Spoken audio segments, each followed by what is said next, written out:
So hi, my name is Shermin Voshmgir. I'm the author of the book Token Economy. Before that, I founded the BlockchainHub in Berlin, a think tank and information hub around blockchain and its applications. I later went on to Vienna, where I started the Research Institute for Cryptoeconomics, and I was the director of that research institute.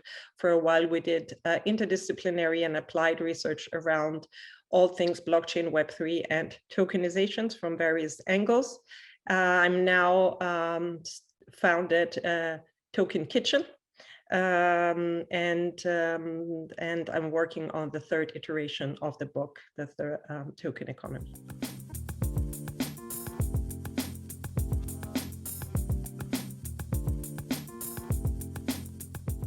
I think we're entering is as we're shifting from the Web 2 to the Web 3, the main application of these Web 3 are the tokens, and we will be able to tokenize not only currencies, as in the case of virtual currencies like Bitcoin, or real currencies like central bank digital currencies, or commodities and assets. We will be able to tokenize every real and virtual asset of the current economy. We will be able to tokenize identity credentials, everything that is identity related, such as driver's licenses, university diplomas. So these certificates, we can tokenize certificates that are related to information that is related to a person, an organization, or an asset along a supply chain. The data of where fruit came from and how it was harvested and how it, whether it's eco-friendly, etc. All these certificates can be issued, tokenized, and managed by this new internet, and the blockchain networks are the backbone of this, what many refer to as the Web3, an internet that where data is collectively managed by these blockchain networks, where all kind of nodes in this these blockchain networks, every computer in this blockchain networks is contributing to the collective management of a unique ledger, the ledger that manages the kind of who owns what and when, or who did what and when.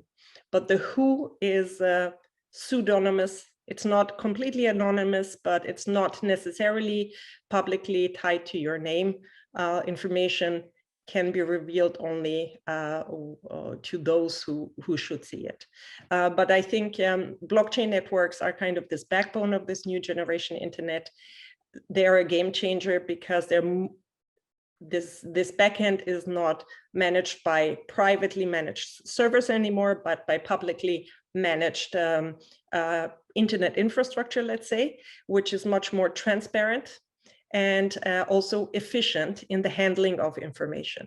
And the users have much more control over what happens to their data, and everything is tied to these tokens. Now, tokens are often reduced to being only currencies. We often talk about cryptocurrencies, sometimes we talk about crypto assets, but I think this is the first wave of tokenizations is around currencies and assets. We've lately seen a lot of buzz around so-called NFTs, non-fungible tokens, assets that are more unique, such as artwork, right? But I think in the future, we will hear much more about energy tokenization, tokenization of data, tokenization of attention, tokenization of credentials, certificates, and tokenization of contributions to a collective goal. I refer to it in my book as purpose-driven tokens. And these purpose-driven tokens, I think, while we're still far from understanding how we can use purpose-driven tokens to steer collective action over the internet, this will, in my opinion, be the biggest game changer. But we're still in the stage where we're focusing more on tokenizing assets, such as money, commodities, assets, real estate, art, etc. But we can do so much more, and a lot of which I explain in my book. Yes.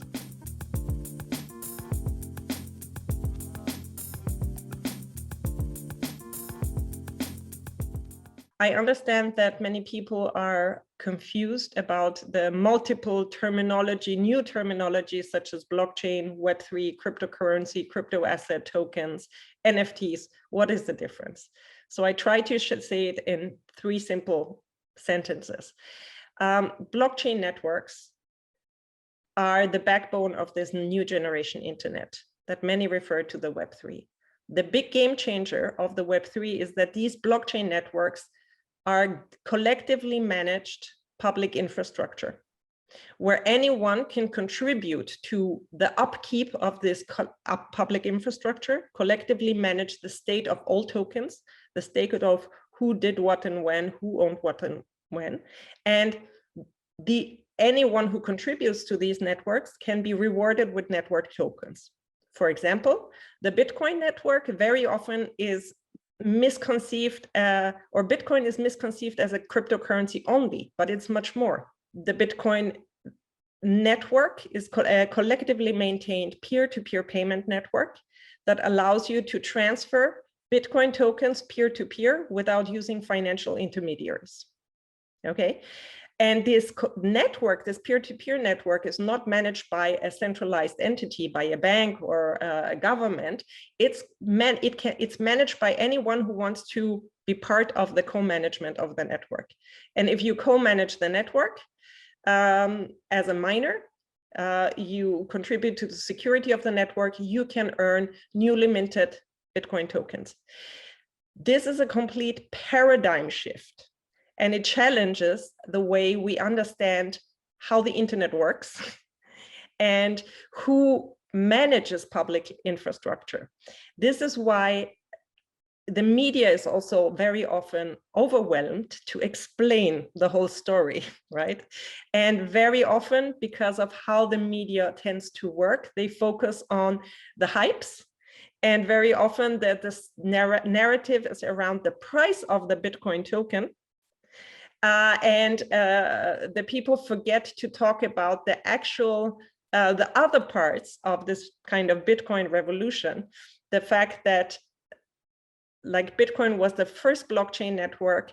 And with these blockchain networks, we're revolutionizing how we're collectively managing the internet.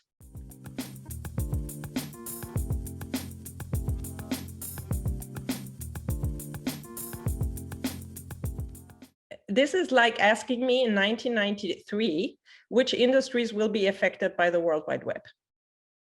All. And it's the same thing with the Web3. Every single industry, every single inch of our social and economic interactions over the internet will be revolutionized or will be changed the more blockchain networks and the Web3 gains traction, because the Web3 is not a future scenario. We already have it. Most people are still using Web2 based internet applications, but more and more people are using Web3 based internet applications. And as this audience grows, as the user base grows, it will become more obvious that it won't only affect one industry or one certain group of people, it will affect us all. There is a reason why I wrote a book that has almost 400 pages, and because the use cases are so, there are so many different use cases. But to answer your question, the industries that are currently mostly probably the most low-hanging fruit use cases are around tokenizing any type of asset, tokenizing real estate, tokenizing kilowatt hours energy, to tokenizing art, whether it's real art or virtual art in the internet, right? Tokenizing money and money-like commodities. These are the low-hanging fruits. But all industries will be affected. Tokens are to the Web3 what websites were to the first Web 1, right? And for those who are old enough to remember 1993 and when like the World Wide Web became a thing, anyone could create a website with a few lines of code, but most people didn't know what to do with this website. And it took us 10 years to start to understand that websites could be used for different things. We could have e-commerce websites, we could have knowledge websites such as Wikipedia, we could have banking websites or fintech websites, right? So we could have all kinds of social media websites for peer-to-peer interactions between masses of people, and have a media decentralized, right? And this is the next generation of decentralization, and the focus is not web content, but it's assets and economic interactions. So kind of, because tokens are collectively managed by this new public infrastructure in the Web3, money and any tokenized asset or access rights become a native feature of the internet. And we can use, and it will make many intermediaries oblivious, and it will create completely new dynamics for different industries. And we can go into the details of that, but it's beyond the scope of this short interview, of course.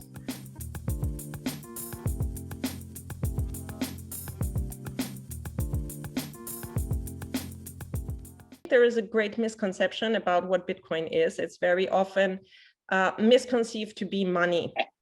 And it was intended to be a peer-to-peer cash.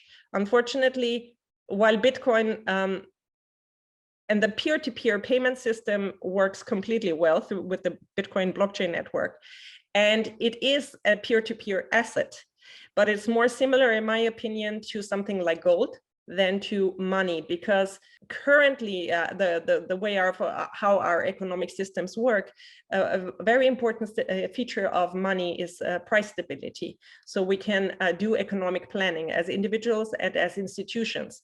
At the end of the month, we need to know how much we can spend, and with the inflation we have now, we see how important price stability is, right? So this is why I don't think that Bitcoin, even though it was intended to be peer-to-peer cash, unfortunately, stability functions were not baked into it.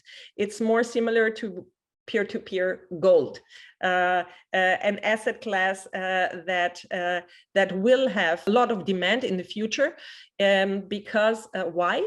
Because Bitcoin is the currency of the I call it distributed internet tribe called the Bitcoin network, right? And this Bitcoin network is the world's biggest peer-to-peer payment network that's collectively maintained.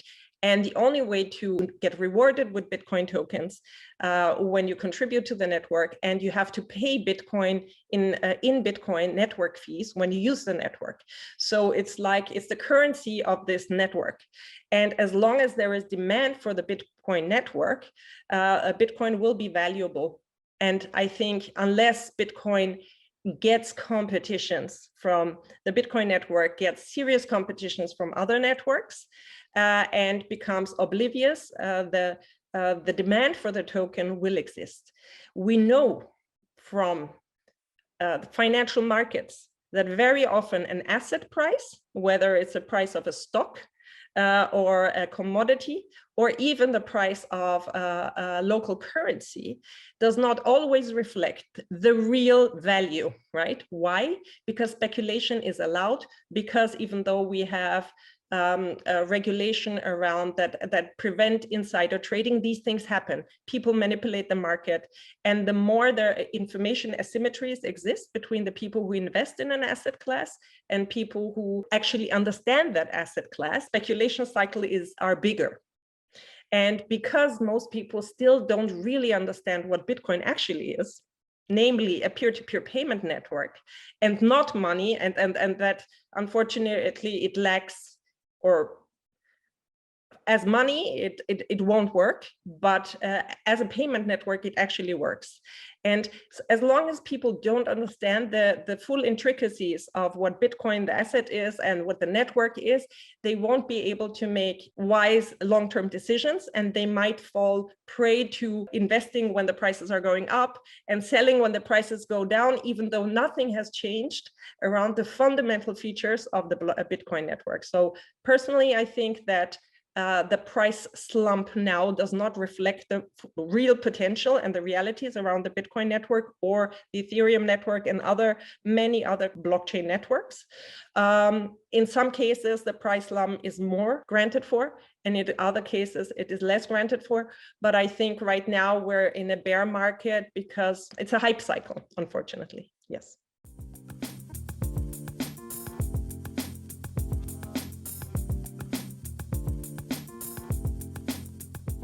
Very good question. So I think in order to make wise decisions and be able to navigate decisions, investment decisions in this Web3, in this emerging Web3, right? Education is key. You need to really understand what you're investing in. And there is so much misinformation or partial information that is transported in the news. If you're a business leader, if you want to invest, if you want to understand how the Web3 will affect your industry, you will need to read more than just a few headlines of newspapers. You will need to understand really more or less what blockchain networks are, what their role in the Web3 is, what other technologies of the Web3 are important, and I'll really also understand the array of applications that already exist. Just because the mainstream media doesn't write about Steemit, a social media peer-to-peer network where people can get money for their social media contributions, doesn't mean that it doesn't exist, right? It exists, and people have been making money with social media contributions where they can earn tokens. I explain this use case, for example, in my book. Take the time as a business leader to really understand the potentials and also the potential disadvantages, the advantages and disadvantages of this technology and its applications to be able to make fundamental decisions.